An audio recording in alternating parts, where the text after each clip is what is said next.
السلام علیکم ورحمۃ اللہ وبرکاتہ۔ ہم جانتے ہیں کہ دور جاہلیت میں لوگ اپنی بچیوں کو زندہ دفن کر دیا کرتے تھے۔ جس کے ہاں بیٹی کی پیدائش ہوتی وہ لوگوں سے چھپتا پھرتا اور بچی کی پیدائش پر شرمسار ہوتا تھا، لیکن اسلام نے ان تمام چیزوں کو ختم کیا اور بچیوں کو، بیٹیوں کو عزت دی، ان کے حقوق دیے۔ انہی دنوں کا ایک واقعہ ہے کہ ایک سردار جس کی 2 حاملہ اونٹنیاں گم ہو گئیں، وہ سارا دن ڈھونڈتا رہا، ڈھونڈتے ڈھونڈتے اسے رات ہو گئی اور وہ اپنے اونٹ پر سوار ہوا اور جنگل سے اس کا گزر ہوا۔ جنگل میں گیا، اس نے دیکھا کہ ایک خیمہ لگا ہوا ہے اور وہاں پہ ایک انسان بیٹھا، بندہ بیٹھا ہے۔ وہ اس کے پاس گیا اور اس نے اپنے اونٹنیوں کے بارے میں دریافت کیا۔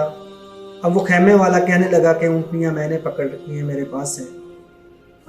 جب اس سردار نے اس سے پوچھا کہ آپ یہاں پر کیوں خیمہ لگائے بیٹھے ہیں، وہ کہنے لگا کہ میرے یہاں بچے کی پیدائش کا ٹائم ہے، میں اس لیے یہاں پہ بیٹھا ہوں۔ اسی دوران اس نے خیمے کا پردہ اٹھایا اور اندر آواز دی کہ اگر تو بچہ پیدا ہوا، بیٹا پیدا ہوا تب مجھے اطلاع دینا، اگر بچی پیدا ہوئی تو خیمے کے پیچھے میں نے ایک گڑھا کھود رکھا ہے، بچی کو وہاں پہ زندہ درگور کر دینا، مجھے بتانے کی بھی ضرورت نہیں۔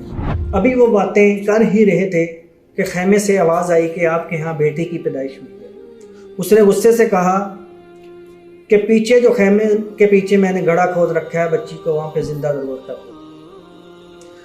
اب سردار نے جب یہ بات سنی تو اس نے کہا کہ آپ بچی کو زندہ درگور کرنے کی بجائے میرے ساتھ سودا کر لیں، میں اپنی یہ دونوں اونٹنیاں اور جس اونٹ پہ میں سوار ہو کر آیا ہوں یہ میں تمہیں دیتا ہوں، یہ بچی بیٹی مجھے دے دو۔ اس نے اس سودے کو قبول کیا اور بچی اس سردار کے حوالے کر دی۔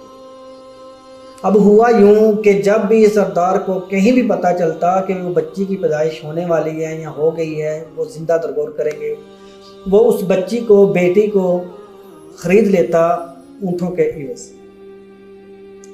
جب اس نے اسلام قبول کیا تو اس کی حویلی میں 360 بچیاں پرورش پا رہی تھیں، 360 بچیاں۔ اس انسان نے دورہ جاہلیت میں 360 بچیوں کی جان بچائی اور ان کا نام حضرت صعصع بن ناجیہ رضی اللہ تعالیٰ عنہ بتایا جاتا ہے۔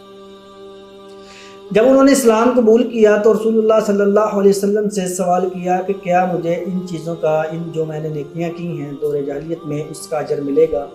تو آپ صلی اللہ علیہ وسلم نے فرمایا کہ ہاں بالکل آپ کو ان کا اجر ملے گا۔